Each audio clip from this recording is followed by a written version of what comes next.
नमस्कार साथियों, आपका बहुत बहुत स्वागत है आपके अपने करेंट हेवन के यूट्यूब चैनल पर। डीएलएड थर्ड सेमेस्टर के मैथ के क्लास 12 पीएम पर डेली होते हैं। अभी तक एक भी दिन स्किप नहीं हुआ है, एक भी दिन सेशन ऐसा ना हो कि नहीं आया हो, हर एक दिन सेशन आया है। इस वजह से आज हम लोग बहुत ही बेहतरीन कगार पे पहुंच चुके हैं भाई। आज आपका 10 यूनिट खत्म हो चुका है। आज आपका 4 यूनिट एक साथ 16, 17, 18, 19, जो कि सब में वृत्त की बात हुई है और किसी में घनाभ और घन के आयतन की बात हुई है। तो इस तरह से चैप्टर नंबर 15, 14, 16, 17, 18, 19 6 यूनिट समझ लीजिएगा।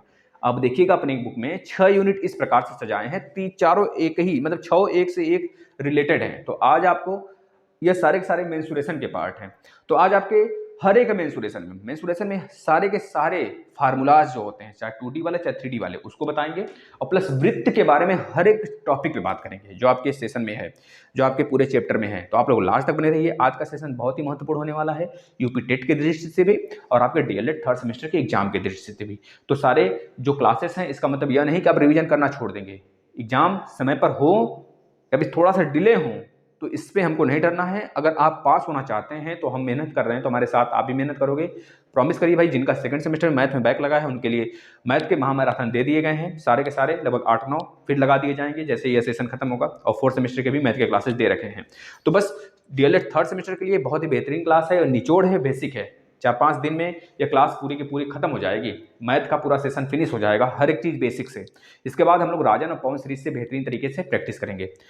अब थोड़ी सी इस सेशन को स्टार्ट करने से पहले आप लोग से रिक्वेस्ट है भाई, लाइक कर देंगे, शेयर कर देंगे। भाई देखना, बहुत कम बच्चे रहते हैं लेकिन फिर भी हम सारे क्लास लेते हैं। 3 बजे एसएसटी का क्लास आज भी हो सकता नहीं आए, लेकिन साइंस की क्लास आएंगे, क्योंकि हम सोच रहे हैं मैथ पहले फिनिश कर दें, फिर उसके बाद एसएसटी और साइंस पैरेलल लेके चलेंगे। साइंस में जो आपका एसएसटी, इसमें पॉलिटी के क्लास लगभग फिनिश हो चुके हैं। अब इतिहास के स्टार्ट करेंगे, हिस्ट्री के, तो आप लोग उसको भी रिविजन करें, प्लेलिस्ट में सब कुछ मिल जाएगा। ठीक है भाई, चलिए पहले उसका जो बच्चे जिस भी क्वेश्चन में आपको डाउट होता है, जिस प्रकार से इन लोगों ने अपना जो डाउट है वह नीचे कमेंट में बाद में पिन किया था, तो आप भी पिन कर सकते हैं, कमेंट कर सकते हैं, सर इस क्वेश्चन को फिर से बताइए, तो हम फिर से बताएंगे। जैसे कुछ बच्चों का क्वेश्चन है, उसको देख लेते हैं, फिर उसके बाद आगे चलते हैं ना। जैसे देखिए, ये डाउट है सारे बच्चों का, तो आप लोग भी डाउट देख लें, आपके लिए भी इंपॉर्टेंट है। 3 अंकों की बड़ी से बड़ी संख्या क्या है? 3 अंकों की बड़ी से बड़ी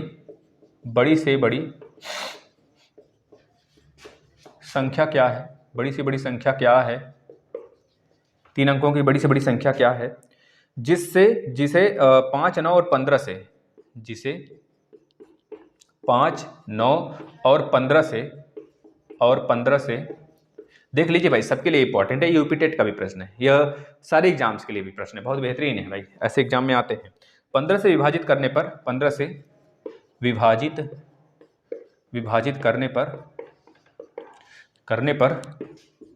करने पर प्रत्येक स्थिति में 3 शेष बचे। प्रत्येक स्थिति में 3 शेष बचता है भाई। कितना शेष बचता है? 3 शेष बचता है। शेषफल जो आता है 3 आता है बचे।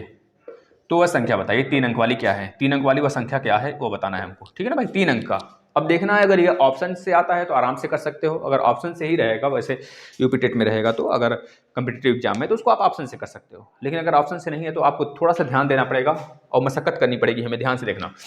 वह अगर बड़ी से बड़ी संख्या की बात करता है तो याद रखना, बड़ी से बड़ी संख्या आपने एलसीएम पढ़ा होगा, हमने पढ़ा रखा है यूपी टेट वाले में, और एचसीएफ आपने पढ़ा होगा। एचसीएफ मतलब कि लोवेस्ट कॉमन मल्टीपल, और इसमें हाईएस्ट कॉमन फैक्टर यह होता है। तो हाईएस्ट कॉमन फैक्टर को देखकर आप एचसीएफ मत निकालिएगा इन तीनों का। जब भी बड़ी से बड़ी संख्या की बात करेगा तो हमेशा एलसीएम निकालेंगे, ठीक है। एलसीएम निकालेंगे तभी तो हमें बड़ी से बड़ी संख्या मिलेगा भाई। एचसीएफ निकाल लेंगे तो छोटी संख्या मिल जाएगी। इस तरह से दिमाग लगा लेना। अब 5, 9, 15 का एलसीएम ले लीजिए। 5, 9, 15 का एलसीएम ले लीजिए भाई, कितना आ जाएगा? 5, 3, 15, 5, 3, 15, 3 3 9 और 3, मतलब कि 5, 3, 15, 3, 45, इस तरह से 45 आ गया। अब इस 3 की बात अभी छोड़ देना, ये 3 बाद में देखेंगे, 3 बाद में देखना है हमें, पहले इस तरह से आप कर लोगे। अब ये जो 45 है सर, ये तो 2 अंक का है। सबसे छोटी सी छोटी ऐसी 2 अंक की संख्या है जो 5, 9, 15 से कट जाएगा, तीनों से कट जाएगा। लेकिन यह पूछा क्या है? सबसे बड़ी सी बड़ी संख्या बताइए जो कि 5, 9, 15 से कटेगा, वो भी 3 नंबर की। तो आपको सबसे पहले यह देखना है आखिर 3 नंबर की सबसे बड़ी से बड़ी संख्या क्या होती है, 9 9 9। तो इसमें भाग लगा दीजिए 45 का, इस तरह से भी कर सकते हैं, भाग लगाइए 45 का, 45 गुना 90, 45 गुना 90 कितना बचा, 9 बचा, फिर से 9 उतारेंगे, 45 गुना 90, 45 गुना 90 फिर से 9 बचा।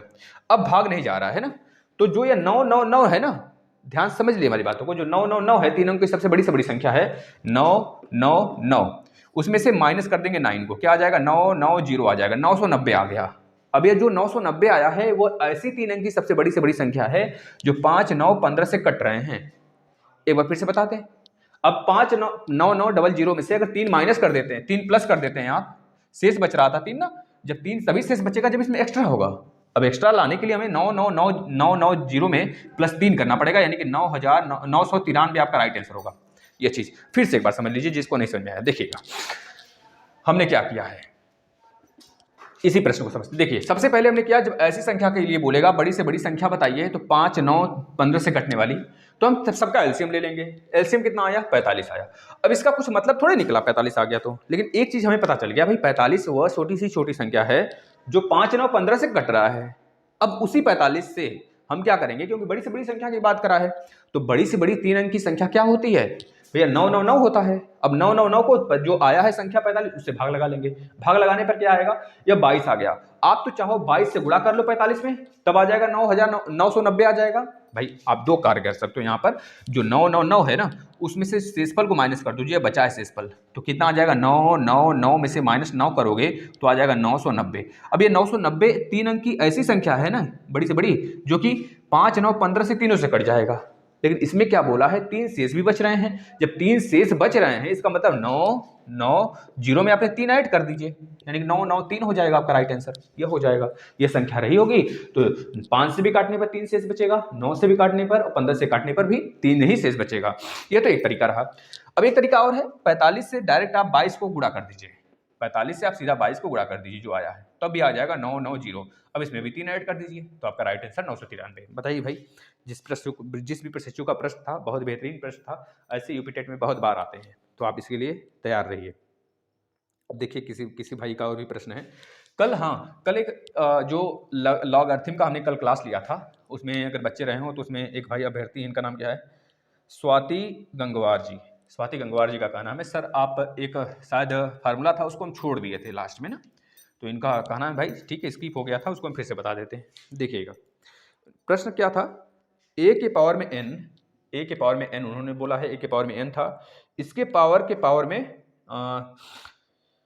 ए की पावर में n, इसके ऊपर पावर मतलब इसके ऊपर भी पावर था कोई, मान लेते m था, है ना, तो यम के पावर में ऐसा कुछ था, इसकी पावर में, तो बोला गया था इसमें कि बताइए भाई इसको लॉग में चेंज करिए। तो भाई सिंपल है, अगर ये हमारा रहता घातांक रूल तो हम क्या कर देते, इसका मल्टीप्लाई इसमें कर देते, m इंटू एन आ जाता कि नहीं आ जाता ना भाई। बस अब इसका लॉग लेंगे, मान लीजिए इसके इक्वल टू कोई वैल्यू रहा हो हमारा x, मान लेते हैं इसके वैल्यू इक्वल टू कोई वैल्यू x रहा हो, अब इसका जब हमने गुणा किया तो mn आ गया। अब इसका लॉग ले लीजिए, हमने बताया था यह बेस है, यह पावर है और ये उसकी वैल्यू आई हुई है, तो हम क्या करेंगे लॉग लेंगे, ये जो a है ये बेस नीचे आ जाएगा, यह वैल्यू जो है यहाँ पर आ जाएगा और mn इधर बराबर में आ जाएगा। बस यही बात थी, उस प्रशिक्षु को यही बताना था भैया। अगर देख लीजिए स्वाति जी, अगर समझ में आया हो तो ठीक है, नहीं था फिर से कमेंट करिएगा, इस पर फिर से प्रश्न बता देंगे हम। और किसका भी एक कमेंट था, एक और अभ्यर्थी का प्रश्न था, सर आपने जो लास्ट का प्रश्न दिया था वो उनको नहीं समझ में आया, सर उसको सॉल्व कर दीजिए। ठीक है भाई, जो हमने कल दिया था तो उसको भी देख लेते हैं। क्या था भाई ये प्रश्न, लॉग 25 बेस 2 ऐसे कुछ था, log 25 बेस 2 बराबर 2 था। देखना इसका राइट आंसर 2 ही होगा, ध्यान से देखना हमारी बात को। अगर log 2 इसको बोल सकता है कि इसको सिद्ध भी करिए, आप सिद्ध करिए, तो आप सिद्ध भी कर सकते हैं इसे। देखिए कैसे, अगर हम कहते हैं यह वाली वैल्यू हमको एक तरफ लेके चलना है, मान लेते हैं यह हमारा लेफ्ट हैंड साइड है, यह राइट हैंड साइड है भाई, और राइट हैंड साइड हमको लेके आना है, ठीक है, राइट हैंड साइड हमको लेके आना भाई, RHS है लिख लेना, RH लिपा पोती हो जा रहा है भाई, देखना RHS यह है ना, इस चीज को देखना।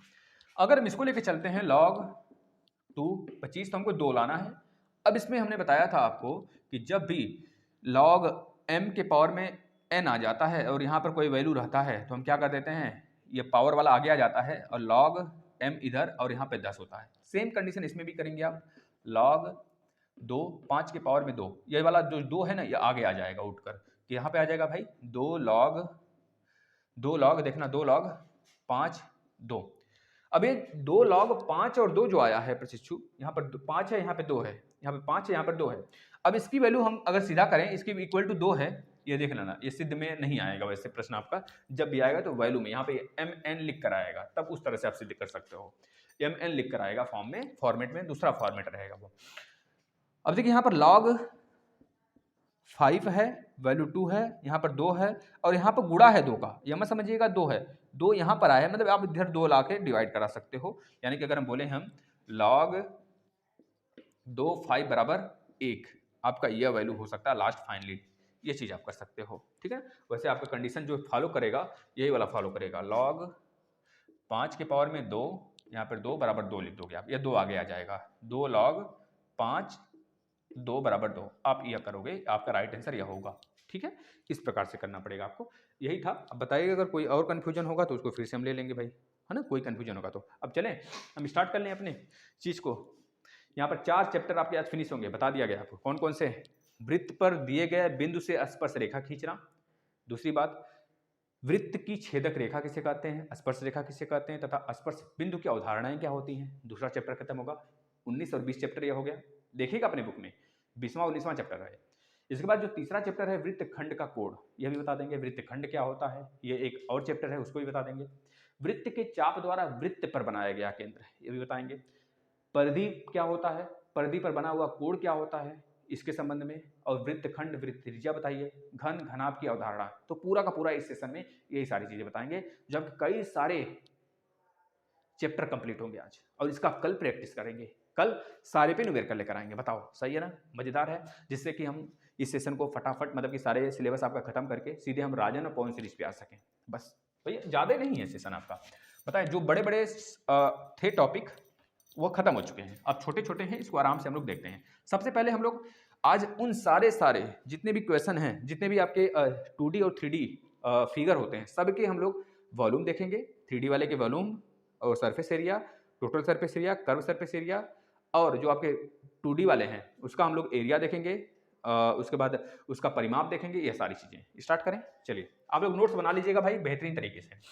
सबसे पहले बात करेंगे वृत्त का, सबसे लास्ट में बात करेंगे। सबसे पहले वर्ग की बात कर लेते हैं।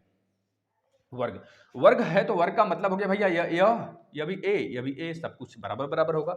जब सब सारी भुजाएं बराबर होती हैं तो उसको वर्ग बोला जाता है।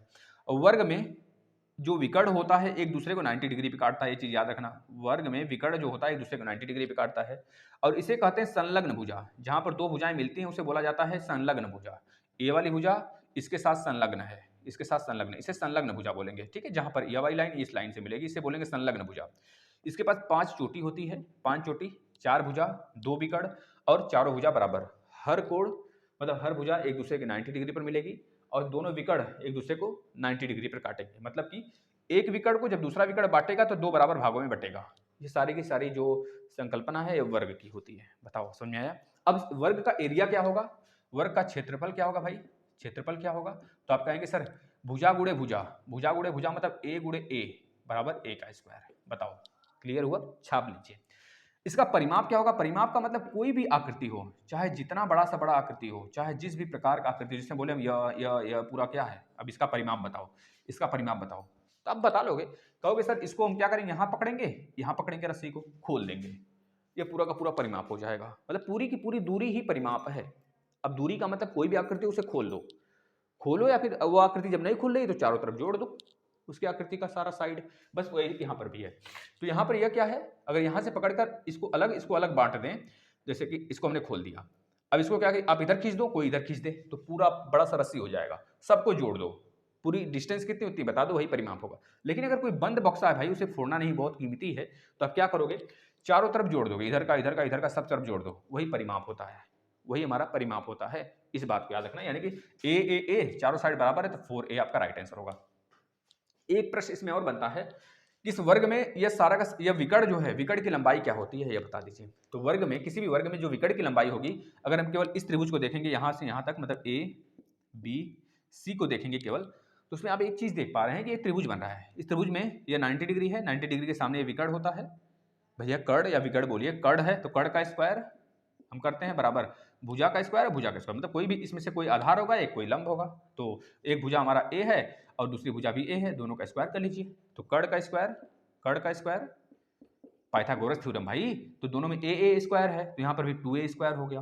अब यहाँ पर कर्ण की वैल्यू निकालनी है तो कर्ण बराबर, और कर्ण ही हमारा विकर्ण है, इस बात को याद रखना, इस बात को याद रखना, कर्ण ही हमारा इस पूरे वृत्त का विकर्ण है। तो 2a का स्क्वायर मतलब √2 और a बाहर आ जाएगा, यही हमारा विकर्ण होगा। मतलब पूछा जाता है अगर आपसे कि भुजा दे देगा, भुजा देकर पूछा जाएगा इस पूरे वृत्त में एक वर्ग है, इसमें सबसे लंबी छड़ जो रखी जाएगी कितनी, उसकी लंबाई क्या होगी। तो ए पता है आपको, भुजा पता है, तो भुजा गुणे √2 कर देंगे, पता चल जाएगा भाई। ठीक है ना, ये चीज बताओ क्लियर है। कभी कभी पूछ लेता है विकर्ण और एरिया में अनुपात बताइए, तो आप कर देंगे विकर्ण बटे के क्षेत्रफल बराबर विकर्ण कितना है भाई, √2 इंटू ए अपान में a स्क्वायर। तो ये कट गया, √2 बटे के a, यही आपका क्या हो गया विकर्ण और एरिया में अनुपात हो जाता है। तो इस बात को भी छाप लीजिए जो कि बहुत जरूरी है। चलिए वर्ग का हो गया, अब चलते हैं आयतन की तरफ। जहां तक हो सकेगा आज वहां तक करेंगे, उसके बाद कल एक सेशन और लगा लेंगे, अगर भारी पड़ा तो पार्ट 2 करके लगा लेंगे भाई। 40 मिनट का सेशन होगा सिर्फ यह, इससे बड़ा नहीं करेंगे ना, अन्यथा आप लोग को भी दिक्कत होने लगता है ना बाद में रिवीजन करने में। तो चलिए दूसरा देख लीजिए, आयतन वर्ग हो गया। वर्ग के बाद हम चलते हैं कि भाई उसके तरफ, वर्ग के बाद हम लोग चलते हैं भाई, ये आपका क्या हो गया, यह चीज, यानी कि यह अगर a है या b है या c है या d है, तो इसमें क्या होगा, यह l होगा या l होगा या b होगा या b होगा, मतलब कि जिसके लंबाई और चौड़ाई बराबर ना हो, लंबाई आमने सामने की भुजा बराबर हो और b आमने सामने की भुजा बराबर हो। ठीक है ना, इस तरह से हमारा क्या हो गया। ठीक है ना, अब इसमें यह देखना है कि जब ऐसी भुजा हमको मिल जाए, ऐसा आकृति मिल जाए जिसके आमने सामने की भुजा बराबर हो, तो उसमें ये जो विकर्ण बनेगा ये दोनों 90 डिग्री पे नहीं होंगे, इस बात को याद रखना, इस बात को याद रखना, ये 90 डिग्री पे नहीं होंगे। कोई अगर बोलता है विकर्ण एक दूसरे को काटेंगे 90 डिग्री पे होगा, तो वह गलत बोल रहा है भाई। इसके भुजा जो संलग्न भुजा होंगे वह तो 90 डिग्री पे होंगे, लेकिन यह 90 डिग्री पे नहीं होगा, इस बात को याद रखना है हमें, जो कि आपको बेहद इंपॉर्टेंट है भाई। इस चीज़ को लिख लेना कहीं लिखना हो तो। और इसमें भी 4 भुजा होंगे, आमने सामने की भुजा बराबर होगी, वर्ग की तरह नहीं होगा इसमें। ठीक है, इस बात को याद रखना। और यह हो गया, इसके बाद इसमें जो भुजा एक भुजा एल होगा आमने सामने का, ये बी हमने मान लिया, और कुछ बातें, इसमें भी 4 भुजा होगा, 4 चोटी होगा, ये सारे भुजा जो संलग्न भुजा होंगे 90 डिग्री के कोण बनाएंगे। तो एरिया बता दीजिए इसका भाई, क्षेत्रफल बताइए क्या होगा इसका। क्षेत्रफल हो जाएगा भाई L इंटू बी हो गया। अगर पूछा जाए इसमें एरिया क्या होगा, मतलब एरिया हो गया, परिमाप क्या होगा, परिमाप क्या होगा इसका, तो बता देंगे जो परिमाप होगा सर जी इसका, यह भुजा कितना है एल बी बी, तो सबको जोड़ेंगे एल प्लस बी कितना हो जाएगा 2l प्लस बी, यह हो जाएगा परिमाप। अब इसमें बोलेंगे विकर्ण बराबर क्या होगा, तो विकर्ण बराबर आप बता देंगे सर, विकर्ण बराबर जो होगा ना, विकर्ण बराबर जो होगा इसमें यह हमारा भैया एक तरह से कह लीजिए कि भैया विकर्ण जो होगा यह पूरा का पूरा इसको ले लीजिए, यह वाला, यह कोई लंब होगा इसमें से, कोई एक आधार होगा इस दोनों में से, तो l का स्क्वायर प्लस b का स्क्वायर कर लीजिए, तो कितना आ जाएगा, रूट में कर लीजिए, क्योंकि इधर वाला विकर्ण हमने इधर कर लिया है, तो क्या हो जाएगा, यह पूरा का पूरा हमारा विकर्ण के अंतर्गत आएगा, मतलब सबसे लंबी छड़ जो होगी इसमें l स्क्वायर प्लस b का स्क्वायर होगा। बस इसको भी छाप लीजिए, ये प्रश्न बनते हैं आपके। तो हमने वर्ग पढ़ लिया और ये वाली आकृति पढ़ ली ना, दोनों देख लीजिए। रेक्टेंगल है भैया, ये रेक्टेंगल है, तो हमने पढ़ लिया, रेक्टेंगल भी पढ़ लिया और हमने वर्ग भी पढ़ लिया भाई। ठीक, ये दोनों चीज़ हमने पढ़ लिया, तो इसको आप नोट कर लेंगे। इसके बाद आगे चलते हैं हम लोग, त्रिभुज की तरफ चलते हैं, ट्रायंगल की तरफ। ये रेक्टेंगल है भाई, अब वही रेक्टेंगल को जब उठा देते हैं तो क्यूबॉइड बन जाता है, वर्ग को उठा देंगे तो घन बन जाता है। ये सारी चीज़ें होती हैं, अभी आगे हम देखते चलेंगे। आप क्रम से मत लिखते चलिए। देखिए त्रिभुज, मामूली सा अगर सिंपल सा कोई त्रिभुज ले लें ऐसे, तो आप त्रिभुज का एरिया जानते हैं। त्रिभुज का एरिया क्या होता है, 1/2 होता है। इसका जो बेस है मान लीजिए b है और हाइट मान लीजिए h है, तो बेस इंटू हाइट हो जाता है। किसी भी त्रिभुज का एरिया यही होता है। अब त्रिभुज भी यहाँ पे बहुत प्रकार के होते हैं। पहला त्रिभुज का प्रकार इक्विवेलेंट त्रिभुज, मतलब कि सम चतुर्भुज जिसे बोलते हैं, जिसके सारे मतलब कि तीनों भुजाएं बराबर होती हैं। मान लीजिए यह भी a है, यह भी a है, यह भी है, तो इसका एरिया क्या होगा। अगर परिमाप पूछता है तो आप बस साइड ऐड कर दीजिए, a प्लस ए 3a हो जाएगा परिमाप। लेकिन अगर पूछता है एरिया बताइए, तो आप एरिया कैसे निकालेंगे भाई, इसका तो हमें हाइट ही नहीं पता है। हाइट पता है क्या, लेकिन हाइट इसका यही है। तो हाइट पहले निकाल लेते हैं हम। हाइट निकालने के लिए आपको एक चीज देखना पड़ेगा, यहाँ पर यह वाला पार्ट देख रहे हैं, यह वाला पार्ट, यह वाला पार्ट, ये एक त्रिभुज ही तो है, ये भी एक त्रिभुज है, लेकिन यह 90 डिग्री और यह भी 90 डिग्री। तो 90 डिग्री के सामने कर्ण होगा या फिर यह हमारा लंब होगा, यह आधार होगा, दोनों में से कोई एक लंब और एक आधार होगा। ये पूरा का पूरा एच हमने माना है, ये पूरा बी है, सॉरी पूरा ए है, तो ये छोटा वाला क्या होगा, जब ये बीच में बांट रहा है तो a/2 होगा।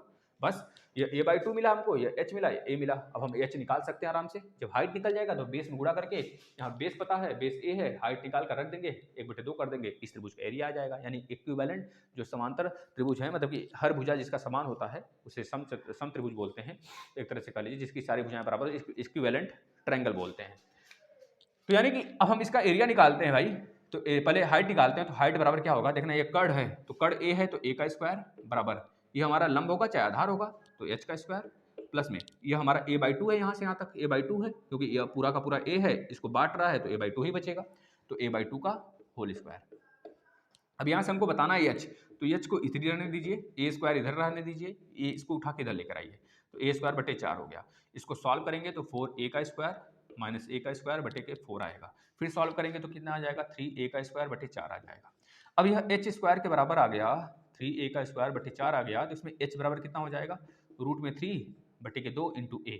यह हमारा हाइट आया है। अब आपसे सम त्रिभुज में ये पूछ सकता है, समांतर त्रिभुज में, कि भाई तीनों भुजाएं बराबर हो, जिसके इक्विलेटरल ट्रायंगल इसे बोलते हैं। तो सारे के सारे जब त्रिभुज समान होते हैं तो उसमें h बता दीजिए, मतलब कि त्रिभुज का साइड समान है तो उसमें बताइए भैया h क्या होगा। अगर साइड मान लीजिए 5 दिया है तो आपसे हाइट पूछ लेगा, तो यह 5 बराबर आप यहाँ पर रख देंगे भुजा की जगह, तो √3/2 इंटू 5 हो जाएगा। लेकिन अगर आपसे एरिया पूछता है तो आपको एरिया का फॉर्मूला पता है भैया, यह होता है b/h होता है, b/h होता है। तो b के प्लेस पर क्या है भाई, बेस है b, तो a है तो 1/2 गुणे a हो गया। h आपने अभी निकाला, इसका कितना है, इतना है, तो h लिख दीजिए यहाँ पर, √3/2 इंटू a हो गया। तो मिला जुलाकर जो आएगा आपका, जो एरिया इसका आएगा कितना आएगा, √3/4 इंटू a का स्क्वायर, यही होता है एरिया जब इक्विलेटरल ट्रायंगल होता है, तो है ना, ये चीज़ लिख लेंगे, फटाफट लिख लीजिए। अब आते हैं ऐसे त्रिभुज में जिसकी दो भुजाएं बराबर होती हैं और एक भुजा डिफरेंट होता है। चलिए नोट कर लिए होंगे।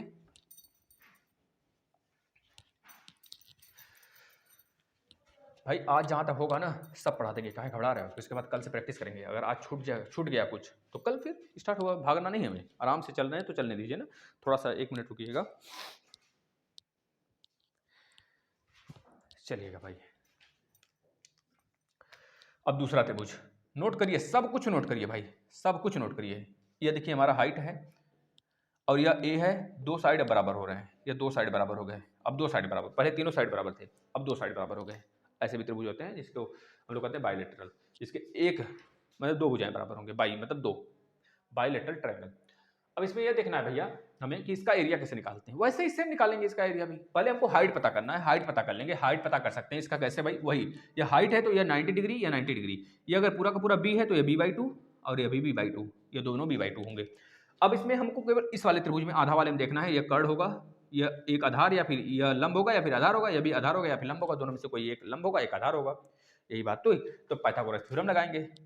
a कर्ण है तो कर्ण का स्क्वायर बराबर h का स्क्वायर प्लस b/2 का स्क्वायर।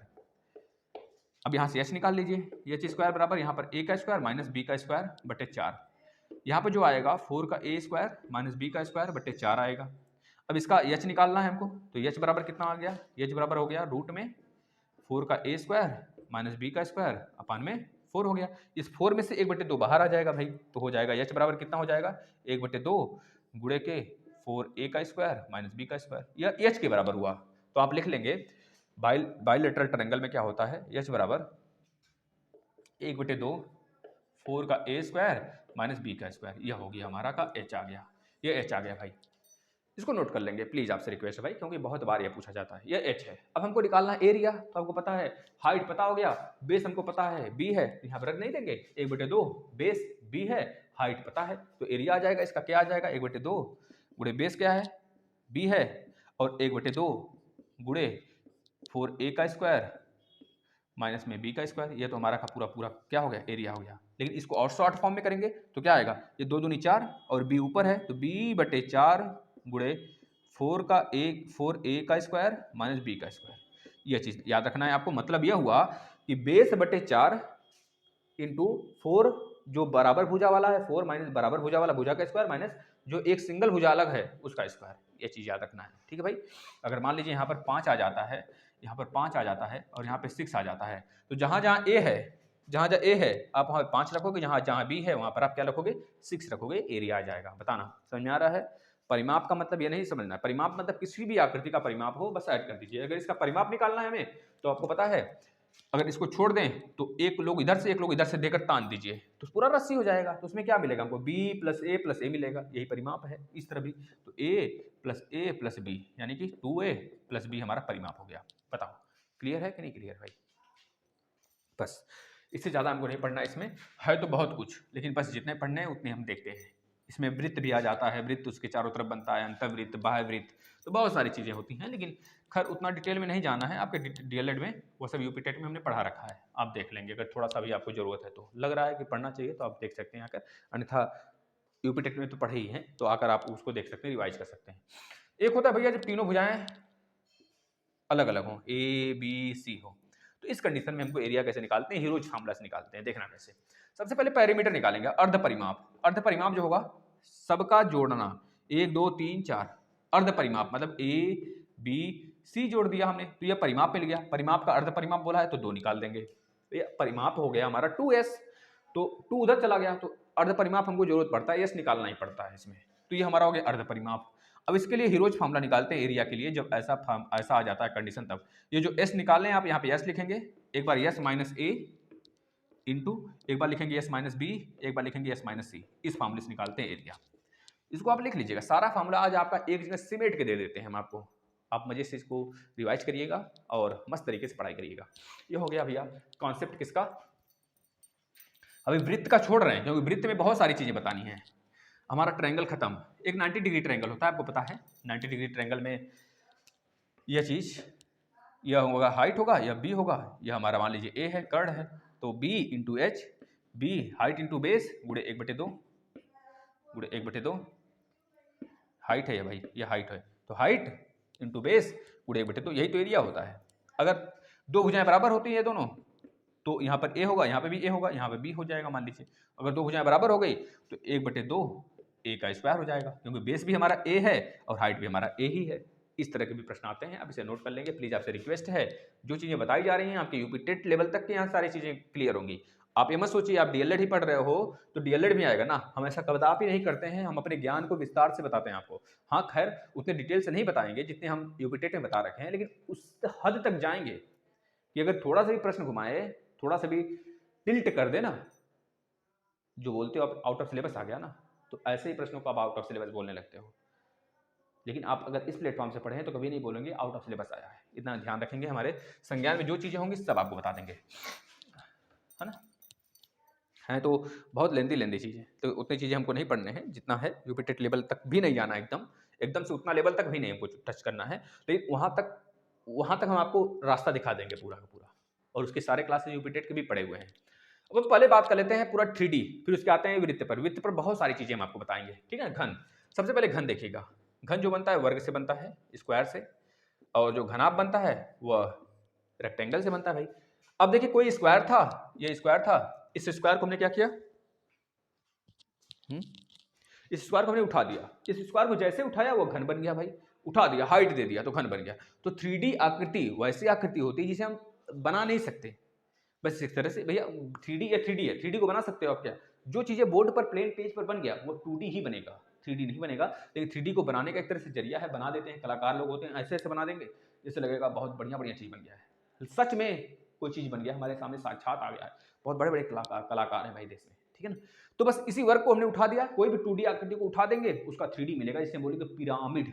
पिरामिड क्या होता है समझ आया, पिरामिड का मतलब कोई 2D आकृति हो, चाहे अगर वर्ग है तो वर्ग को उठाएंगे तो घन बनेगा, अगर रेक्टेंगल है तो रेक्टेंगल को उठाएंगे तो घनाभ बनेगा, अगर अगर हमारा सर्कल है सर्कल को उठाएंगे तो गोला बनेगा, है ना। ये सारी चीजें बनती हैं, समझ आ रहा है भाई। चलते हैं आगे। अब देखना इस घन में, क्योंकि वर्ग से बना है, सारे भुजाएं बराबर हैं, तो इसमें भी सब भुजाएं बराबर होंगी, सब भुजाएं बराबर होंगी, हर तरफ ए ए ए होगा, हर तरफ ए होगा। इसमें कितनी भुजाएं होती हैं, जैसे हम डस्टर ले लें, ये डस्टर देखिएगा, ये घनाभ है, लेकिन हम इसको मान लेते हैं घन है। तो घनाभ में और घन में भुजाएं मतलब सरफेस बराबर होते हैं। 1 2 3 4 5 6 6 सरफेस है। ये प्रश्न बनता है यहाँ पे किसमें, बता देंगे भाई किसमें बनता है, केवीएस वगैरह में बनता है ऐसे प्रश्न। तो हो गया आपका, इसी जगह से सारी चीजें क्लियर होती हैं। केवीएस वगैरह का प्रश्न ऐसे ही बनते हैं। तो आप यह भी अभी से क्लियर करिए, जिससे कि बाद में आपके यही नोट्स काम आएंगे वहां पर। अब 6 भुजा हो गई, 1 2 3 4 5 6 6 भुजा हो गया।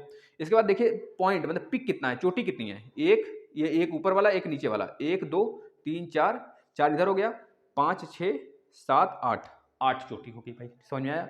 अब संलग्न भुजा किसे कहते हैं, तो यह वाला देख रहे हैं, यह वाला चीज है इससे, यह वाला चीज इससे संलग्न है तो इसे संलग्न भुजा बोलते हैं। जहां पर कोई एक चोटी मिले और उस चोटी से जितनी भी लाइनें जा रही हैं उसको बोलेंगे संलग्न भुजा। तो ऐसे कितने संलग्न पॉइंट है जहां से 3 लाइनें जाती हैं, तो आप कहेंगे सर यहां से भी देखिएगा 1 2 3 3 लाइन जा रहा है, यहां से भी 1 2 1 3 3 हो गया, दोनों चोटियां हो गई। फिर इधर भी दोनों चोटियां होंगी जहां से 3 3 जाएंगे, इधर से भी दोनों चोटियां, इधर से भी दोनों चोटियां।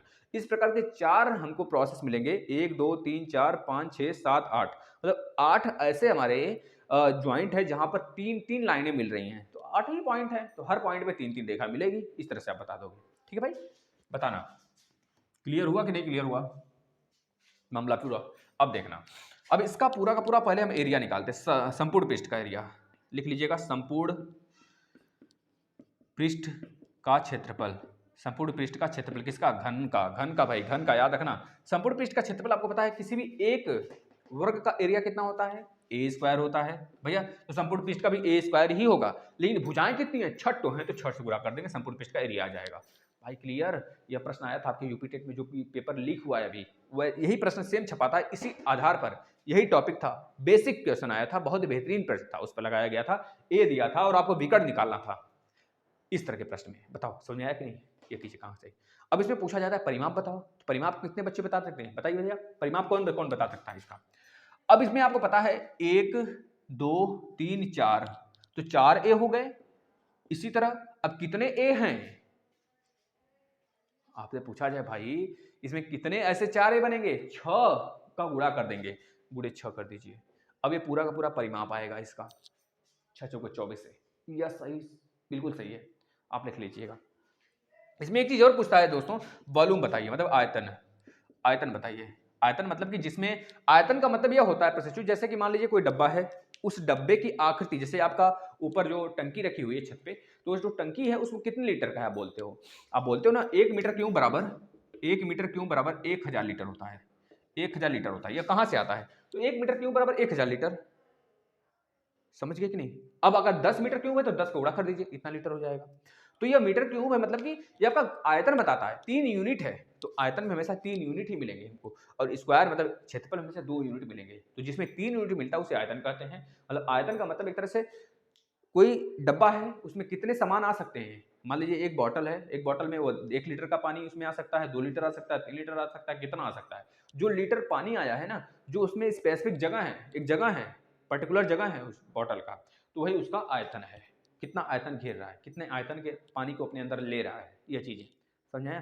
अब देखना, आयतन का मतलब हो गया भैया साइड कितने हैं, आपको पता है जो क्षेत्रफल होता है किसी भी आकृति का क्षेत्रफल, तो यह हमारा स्क्वायर था, स्क्वायर से उठाए हैं, तो उस आकृति का स्क्वायर गुणे जो हाइट हमने दे दिया उसको हाइट का गुणा कर दीजिए। हाइट भी हमारा ए ही है भाई, हाइट भी हमारा ए है, क्षेत्र का एरिया ए स्क्वायर गुणे हाइट दे देंगे, कोई भी आकृति होगा उसके हाइट से गुणा, तो हो जाएगा ए क्यों, हमारा क्षेत्रफल हो गया। बताना बस इतना चीजें इसमें थी। एक चीजें और पूछा जाता है कि इस पूरे वर्ग में, इस पूरे घन में हम अगर सबसे बड़ा छड़ रखना चाहें तो कितने का रखेंगे, तो आप कहेंगे सर रूट में ए का स्क्वायर प्लस ए का स्क्वायर प्लस ए का स्क्वायर, यह रखेंगे। तो कितना हो गया, रूट में 3 ए का स्क्वायर, यह आ जाएगा आपका। इतना बड़ा छड़ जो है इस वर्ग में रख सकते हैं हम। ए क्या है, भुजा है, बताओ क्लियर है। अब चलते हैं हम लोग रेक्टेंगल यानी कि घनाभ की तरफ चलते हैं, है ना। रेक्टेंगल से जो बनेगा आकृति, उठाएंगे 3D आकृति, वो बनेगा घनाभ। चलिए घनाभ क्लियर करेंगे, फिर शंकु, फिर उसके बाद थोड़ा सा सिलेंडर, फिर उसके बाद आगे देखेंगे वृत्त के लिए समय बचेगा तो वृत्त, अन्यथा कंडीशन में आगे चलेंगे ना।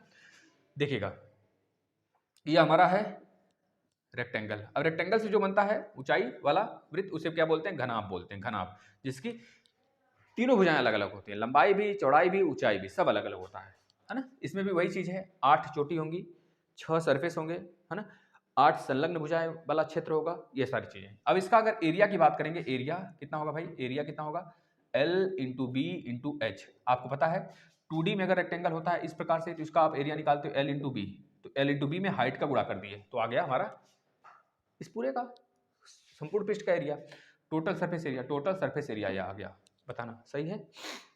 ये टोटल सरफेस एरिया है भाई ना, यह वॉल्यूम है भाई, याद रखना यह आयतन आया है, क्योंकि आपको पता है सर जी, हमने बताया है, आपने बताया है कि जब किसी भी आकृति के एरिया में अगर हाइट का गुणा करते हैं तो आयतन आता है, तो ये हमारा आयतन निकला है, आयतन वॉल्यूम। अब संपूर्ण पृष्ठ का क्षेत्रफल क्या होगा भाई, याद रखना संपूर्ण पृष्ठ का एरिया क्या होगा, टोटल सरफेस एरिया TSA क्या होगा, यानी कि L इंटू बी प्लस में B इंटू एल प्लस में L इंटू एच, यह चीज B इंटू एच होना चाहिए यहाँ पर ना, B इंटू एच। जैसे कि आपका रूम है, इसमें गुणा को 2 कर दीजिए। जैसे कि आपका रूम है भाई, ऊपर छत, नीचे आपका सरफेस, इस दीवार को देखिए, इस दीवार को देखिए, इसमें हाइट है, लेंथ है, इसमें भी हाइट है, लेंथ है, इधर चौड़ाई है और ऊंचाई है, इधर चौड़ाई और ऊंचाई, इधर लंबाई और ऊंचाई, ऊपर क्या है, केवल और केवल लंबाई और चौड़ाई है, नीचे भी लंबाई और चौड़ाई है, ठीक है, ये चीजें। तो इसमें से यह भी 2 आएगा, ये भी 2, ये भी 2, तो 2 से गुणा कर दिया गया, समझ गए कि नहीं भाई। इस तरह से यह आ गया पूरा का पूरा एरिया। अब इसमें अगर विकर्ण की बात करता है तो विकर्ण के लिए L का स्क्वायर प्लस B का स्क्वायर प्लस H का स्क्वायर आएगा, यह बात याद रख लेना, यहाँ से प्रश्न बनते हैं भाई। बस इतनी चीजें इसमें हैं। अब आ जाते हैं हम लोग अपने सिलेंडर पर। सिलेंडर देखिएगा, सिलेंडर 3D आकृति सिलेंडर का मोस्ट इंपॉर्टेंट है भाई, इसको नोट कर लीजिएगा। सिलेंडर में यह R होगा, यह भी R होगा, दोनों समान गोले होंगे, और यह पूरा का पूरा हाइट होगा, यह पूरा हाइट है, यहाँ से यहाँ तक, यहाँ से यहाँ तक पूरा हाइट है। अब एक चीज ध्यान से देखिएगा, इस पूरे सिलेंडर में अगर बात करें 2 चीज होता है, कर्व सरफेस एरिया और टोटल सरफेस एरिया। तो पहले हम लोग कर्व सरफेस एरिया बताएंगे। कर्व सरफेस एरिया क्या होगा, ये S है।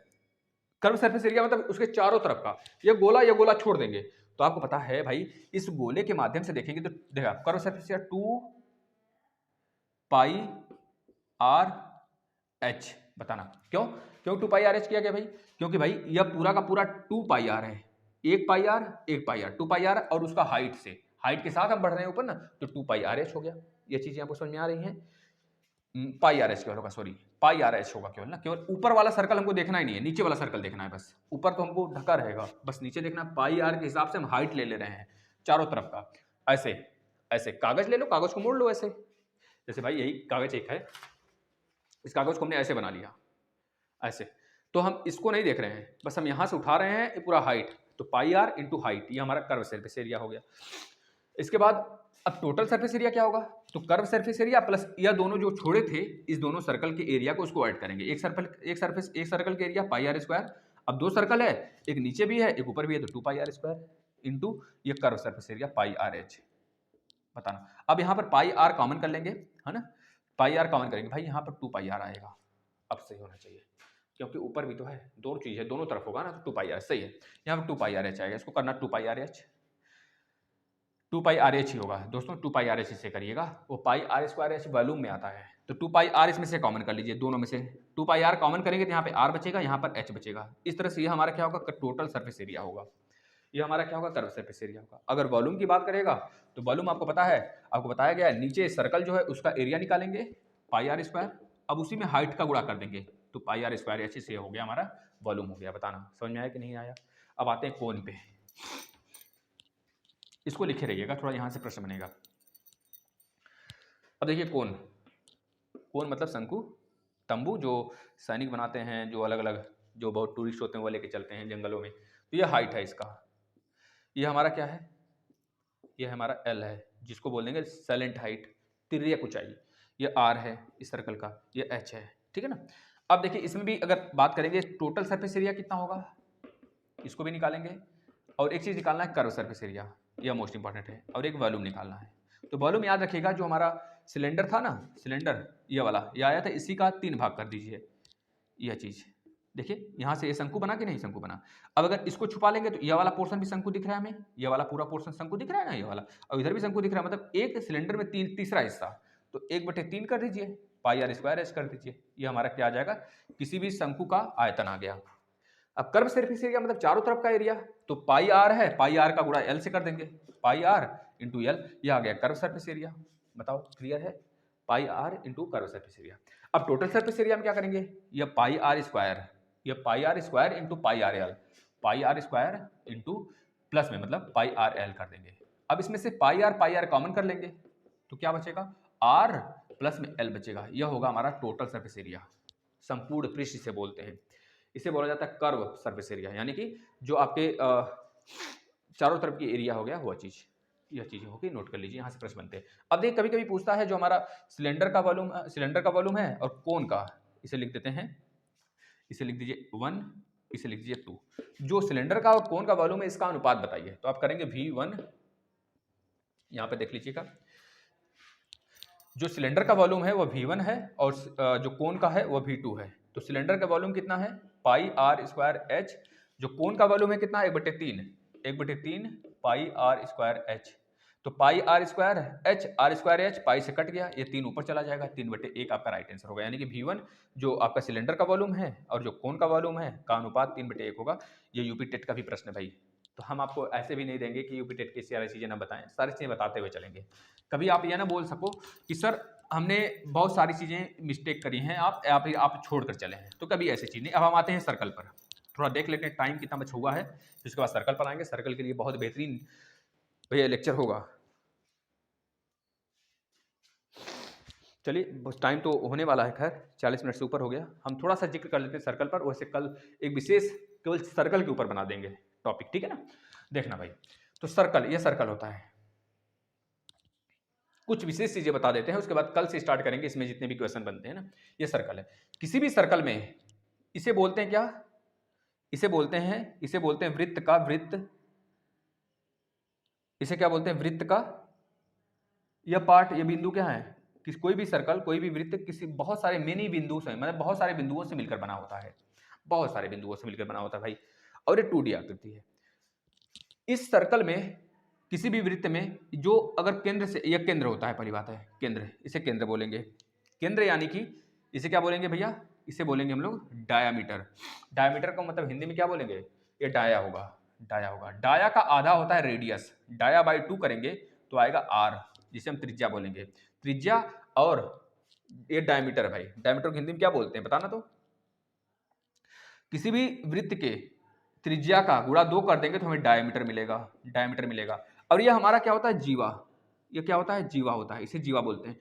किसी भी दो बिंदु को, किसी भी वृत्त के दो बिंदु को छूने वाले जो लाइन होती है वो हमारा क्या होता है, जीवा होता है। अब आप कहोगे सर यह भी तो जीवा होगा, जो हमारा डायमीटर है, जो हमारा डायमीटर है वो भी तो जीवा होगा, तो हम कहेंगे बिल्कुल वो भी जीवा है, लेकिन ध्यान से सुनिएगा, किसी भी वृत्त के दो बिंदुओं को टच करने वाली लाइन जो उसे बिना छेदे अंदर ही रह जाए उसे क्या कहेंगे भाई, अपने लैंग्वेज में समझाते हैं आपको, तो वो क्या होगा भैया, उस बिंदु का जीवा होगा, जिसे कॉर्ड बोलते हैं। इंग्लिश में क्या बोलते हैं, CHORD, कॉर्ड बोलते हैं। इस चीज को याद रखना, दही मत समझ जाना भाई, वो अलग है, ये कॉर्ड है, इस चीज को समझना।